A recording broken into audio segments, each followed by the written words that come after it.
జింక మంత్రం అనే చందమామ కథ చెప్పుకుందాం. ఒక ఊళ్ళో ఒక నిరుపేద ఉండేవాడు. అతనికి బతుకు తెరువు ఏదీ దొరకలేదు. ఎన్ని గ్రామాలు తిరిగినా ఎక్కడా పని దొరకలేదు. జానెడు పొట్ట కోసం ఇన్ని పాట్లు పడే కంటే బైరాగి వేషం వేస్తే జీవితం సుఖంగా వెళ్ళిపోతుందని గ్రహించి అతను బైరాగిగా తయారయ్యాడు. బైరాగి వేషంలో అతను ఒక గ్రామం నుంచి మరో గ్రామానికి పోతూ ఎండవేళ ఒక చెట్టు నీడన కూర్చుని ఉండగా భీమయ్య అనే పేదవాడొకడు ఆ బైరాగిని చూసి సాష్టాంగపడి కాళ్ళు రెండూ పట్టుకున్నాడు. ఏం కావాలి నాయనా అని బైరాగి భీమయ్యను అడిగాడు. తమరు సిద్ధులు, నేను బతుకు తెరువు చూసుకోలేని కటిక దరిద్రుణ్ణి. నన్ను తమ శిష్యుడుగా ఉంచుకోండి. నేను తమ వెంట వస్తాను. తమ వంటి వారి పాదసేవ చేసుకుంటే ఇహము పరము ఉంటాయి అన్నాడు భీమయ్య. ఈ మాటలు విని బైరాగి భయపడ్డాడు. తాను దూర కంతలేదు మెడకొక డోలన్నట్టు తన పొట్ట తాను నింపుకోలేకుండా ఉంటే ఈ శిష్యుడు కూడా వెంట దేనికి, ఈ భీమయ్యను ఎలా వదిలించుకోవడమా అని బైరాగి నాలుగు పక్కలా చూసేసరికి కొంత దూరాన ఒక జింక తన శరీరాన్ని చెట్టుకేసి రుద్దుకుంటూ కనిపించింది. అతను భీమయ్యకు ఆ జింకను చూపించి అది ఏం చేస్తున్నది అని అడిగాడు. ఒళ్ళు చెట్టుకేసి రుద్దుకుంటున్నది అన్నాడు భీమయ్య. నువ్వు రుద్దేది నాకెరుకే, నువ్వు రుద్దేది నాకెరుకే, నువ్వు రుద్దేది నాకెరుకే అని 3 సార్లు అన్నాడు బైరాగి. నువ్వు రుద్దేది నాకెరుకే అని భీమయ్య 3 సార్లు అన్నాడు. అది ఇప్పుడేం చేస్తుంది అన్నాడు బైరాగి. మనకేసి చూస్తున్నది అన్నాడు భీమయ్య. నువ్వు చూసేది నాకెరుకే అని 3 సార్లు అన్నాడు బైరాగి. భీమయ్య అలాగే చేశాడు. ఇప్పుడది ఏం చేస్తుంది అని బైరాగి అడిగాడు. చెట్టు కింది నుంచి వెళ్ళిపోతున్నది అన్నాడు భీమయ్య. నువ్వు పొయ్యేది నాకెరుకే అని 3 సార్లు అన్నాడు బైరాగి. భీమయ్య అట్లాగే అన్నాడు. ఇది జింక మంత్రం. ఈ మంత్రాన్ని అస్తమానము జపిస్తూ ఉన్నట్టయితే కొంతకాలానికి సిద్ధించి సకల సంపదలు సమకూరుస్తుంది. ఎవరికీ చెప్పని ఈ జింక మంత్రం నీకు ఉపదేశించాను నాయనా, ఇక వెళ్ళిరా అన్నాడు దొంగ బైరాగి. భీమయ్య భక్తితో బైరాగికి సాష్టాంగ నమస్కారం చేసి సెలవు పుచ్చుకొని జింక మంత్రం పఠిస్తూ బయలుదేరి ఒక నగరం చేరుకున్నాడు. ఆ నగరం ఏలే రాజుకు లేక లేక ఒక కొడుకు పుట్టాడు. ఇందువల్ల మంత్రి గొంతుకు పచ్చి వెల్లకాయ అడ్డం పడ్డట్టయింది. ఎందుకంటే రాజుకిక సంతానం కలగదని నిశ్చయించుకొని తానే రాజు కావడానికి తగిన సన్నాహాలన్నీ మంత్రి చేసుకుని ఉన్నాడు. రాజుగారు బతికి ఉండగా రాజ్యతంత్రమంతా తన చేతుల్లోనే ఉంటుంది. ఆయన పోయిన మరుక్షణం రాజ్యయంత్రం కూడా తనదే అవుతుందని మంత్రి ఆశపడ్డాడు. రాజుకు కొడుకు పుట్టడంతో ఆ ఆశ అడుగంటింది. ఈ రాజు పోయే నాటికి మరొక రాజు పెరిగి సిద్ధంగా ఉంటాడు. అందుచేత రాజు కొడుకు చంటి పిల్లవాడుగా ఉండగానే ఈ పెద్ద రాజును తొలగిస్తే రాజ్యం చాలా ఏళ్లపాటు తన ఆధీనంలోనే ఉంటుంది. మంత్రి రాజుగారి మంగలిని పిలిచి, ఒరే, నువ్వు రాజుగారికి గడ్డం చేసేటప్పుడు ఒక్క దెబ్బన ఆయన మెడ నరికెయ్యి, నీకు మంచి జాగీరిస్తాను అన్నాడు. మంగలి భయపడి, బాబోయ్, దొరికానంటే తల తీసేస్తారు అన్నాడు. రాజుగారు పోతే అధికారం నాదే గదట్రా, నీ తల ఎవరు తీస్తారు? కావలిస్తే నీకు అభయపత్రం రాసిస్తాను అన్నాడు మంత్రి. మంత్రి వద్ద నుంచి అభయపత్రం పొంది జాగీరు సంపాదించుకునే దురాశతో మంగలి రాజుగారి తల నరికెయ్యడానికి సిద్ధపడి మర్నాడు రాజభవనం పంచలో కూర్చుని కత్తి నూరుతున్నాడు. సరిగ్గా అదే సమయంలో భీమయ్య జింక మంత్రం ఉచ్చాటన చేస్తూ నువ్వు రుద్దేది నాకెరుకే, నువ్వు రుద్దేది నాకెరుకే అని 3 సార్లు అన్నాడు. అంటూ అటుగా వచ్చాడు. మంగలి ఈ మాటలు విని అడలిపోయి భీమయ్యకేసి చూశాడు. నువ్వు చూసేది నాకెరుకే, నువ్వు చూసేది నాకెరుకే అన్నాడు భీమయ్య. మంగలికి గుండె దడ హెచ్చింది. వాడు చల్లగా కత్తి పొదిలో పెట్టుకొని పొది తీసుకుని వెళ్ళిపోవడానికి ఉపక్రమించాడు. నువ్వు పొయ్యేది నాకెరుకే, నువ్వు పొయ్యేది నాకెరుకే అన్నాడు భీమయ్య. మంగలి కాలి సత్తువ కొద్దీ అక్కడి నుంచి పరిగెత్తసాగాడు. గడ్డం చేయించుకోవడానికి లోపలి నుంచి వచ్చిన రాజుగారు మంగలి పారిపోతుండడం చూసి వాణ్ణి పట్టుకుని రమ్మని నౌకర్లను తరిమాడు. వాళ్ళు మంగలి వెంటపడి పరిగెత్తి పట్టుకుని రాజుగారి దగ్గరికి తీసుకువచ్చారు. జింక మంత్రం జపించడంలో నిమగ్నుడై ఉన్న భీమయ్య ఈ హడావుడంతా చూసి మంత్రం మాట మర్చిపోయి వింత చూస్తూ అక్కడే నిలబడ్డాడు. ఎవడో పారిపోవడము, వాణ్ణి భటులు తరిమి పట్టుకుని తీసుకురావడము భీమయ్యకు కనిపించింది. కానీ ఆ పారిపోయిన వాడు దొంగతనమే చేశాడు. మరేమిటి చేశాడో భీమయ్యకు మాత్రం అర్థం కాలేదు. రాజుగారి ఇంటి ముందు చిన్న గుంపు చేరింది. మంగలి రాజుగారి కాళ్ళు పట్టుకుని వలవలా ఏడుస్తూ మంత్రి చేసిన కుట్ర అంతా బయటపెట్టాడు. మంత్రి ఇచ్చిన అభయపత్రం కూడా చూపాడు. అంతా అయినాక వాడు, మహారాజా, ఇవాళ నేను లేచిన వేళ మంచిది. ఆ దారిపోయే ఆయన నా రహస్యం కనిపెట్టాడు గనక నేను రాజద్రోహం చెయ్యకుండా తప్పించుకున్నాను అన్నాడు. ఆ మంగలి గుంపులో ఉన్న భీమయ్యను చూసి గుర్తుపట్టి, ఈ మహాత్ముడే నా ద్రోహం కనిపెట్టాడు అన్నాడు.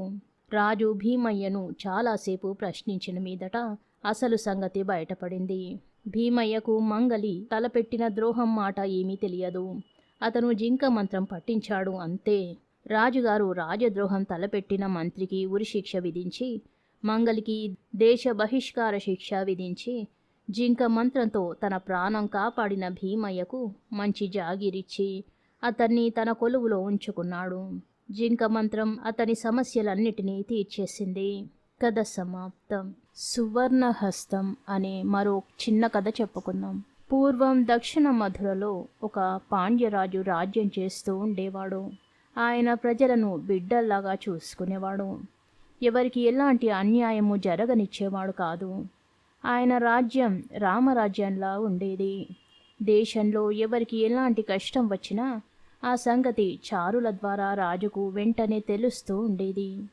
ఆయన సాధ్యమైనంత వరకు వారి వారి కష్టాలను విచారణ చేస్తూ ఉండేవాడు. ఇదిగాక ఆయన తరచూ మారువేషంలో తిరుగుతూ ప్రజల యోగక్షేమాలు స్వయంగా తెలుసుకుంటూ ఉండేవాడు. అందుచేత ఆయన రాజ్యంలో ప్రజలు చాలా సుఖపడేవారు. ఒక రాత్రి రాజు మారువేషంలో నగరమంతా తిరుగుతూ 10 గంటల వేళ ఒక బ్రాహ్మణ వీధిలోకి వచ్చాడు.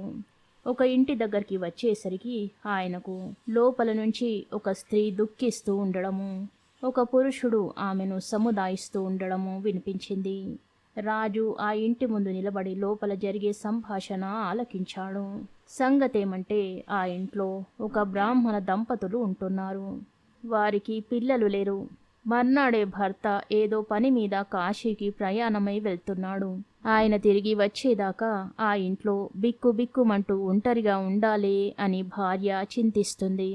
6 మాసాలు నిండి అమావాస్య రాగానే నేను తిరిగి వస్తాను కదా, ఈ 6 నెలలకి సరిపోయే సంబరాలన్నీ ఇంట్లో చేర్చి ఉంచాను. అందుచేత నువ్వు ఇంతగా విచారించవలసిన పని ఏమీ లేదు అంటున్నాడు భర్త.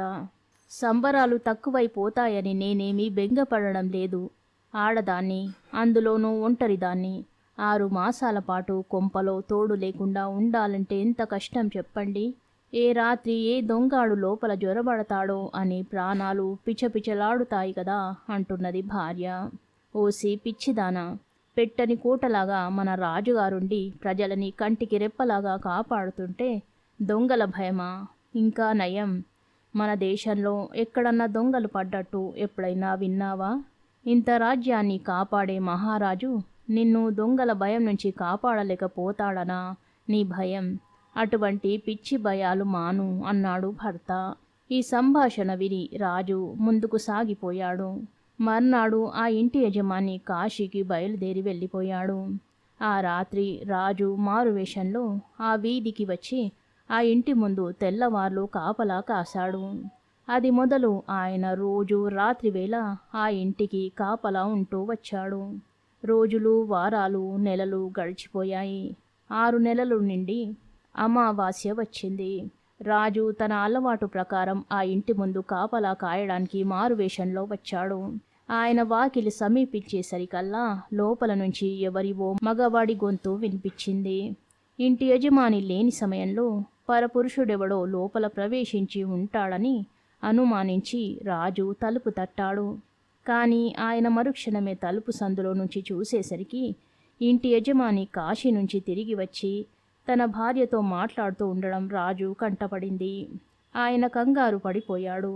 తొందరపడి తలుపు తట్టడం చాలా పొరపాటయింది.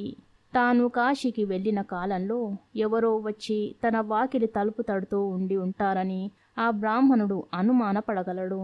తాను చేసిన ఈ పొరపాటు సరిదిద్దుకునే ఉద్దేశంతో రాజు గబగబా ఆ వీధిలోని మరికొన్ని వాకిళ్ల తలుపులు కూడా తట్టి చీకట్లో పడి వెళ్ళిపోయాడు. తలుపులు తట్టినది ఎవరా అని తెలుసుకోవడానికి ఇళ్లల్లో వారంతా బయటికి వచ్చారు. అందరూ కూడబలుకొని ఇది ఎవరో దొంగ చేసిన పని అయి ఉంటుందనుకున్నారు. ఆ నగరంలో అటువంటి సంఘటన ఎన్నడూ జరిగి ఉండలేదు. అందుచేత వారు రాజుగారికి ఈ విషయమై ఫిర్యాదు చెయ్యాలని నిశ్చయించుకున్నారు. మర్నాడు వారందరూ రాజుగారి సభకు హాజరై, మహారాజా, ఇంతకాలంగా మేమంతా తమ అండన ఎలాంటి చోర భయం గాని ఇతర భయాలు గాని లేకుండా సుఖంగా జీవనం చేస్తూ ఉన్నాం. అయితే నిన్న రాత్రి మా వీధిలో ఒక సంఘటన జరిగింది. అది మాకు ఆందోళన కలిగించేది, మీకు అపకీర్తికరమైనదీను. ఎవరో దొంగ కిందటి రాత్రి మా వీధికి వచ్చి మా ఇళ్ల తలుపులు తట్టి పారిపోయాడు. వాణ్ణి పట్టుకుని శిక్షించాలని మా ప్రార్థన అని విన్నవించుకున్నాడు. వెంటనే రాజు తన ప్రధానమంత్రికేసి తిరిగి, వీళ్ళు చెప్పే నేరం చేసిన వాడికి మనం విధించే దండన ఏమిటి అని అడిగాడు. పౌరులను భయపెట్టిన ఆ దుర్మార్గుడి కుడి చెయ్యి నరకడమే ఈ నేరానికి తగిన శిక్ష మహారాజా అని మంత్రి సమాధానం చెప్పాడు. వెంటనే రాజు తన కత్తి దూసి తన ఎడమ చేత్తో కుడి చేతిని నరుక్కున్నాడు. తరువాత ఆయన అందరి ఎదుట జరిగిన సంగతి యావత్తూ చెప్పేశాడు. అది విని అందరూ దుఃఖితులై రాజుగారి ధర్మబుద్ధిని కొనియాడారు. తరువాత ఒక బంగారు చెయ్యి చేయించి రాజుగారి మోచేతికి అమర్చారు.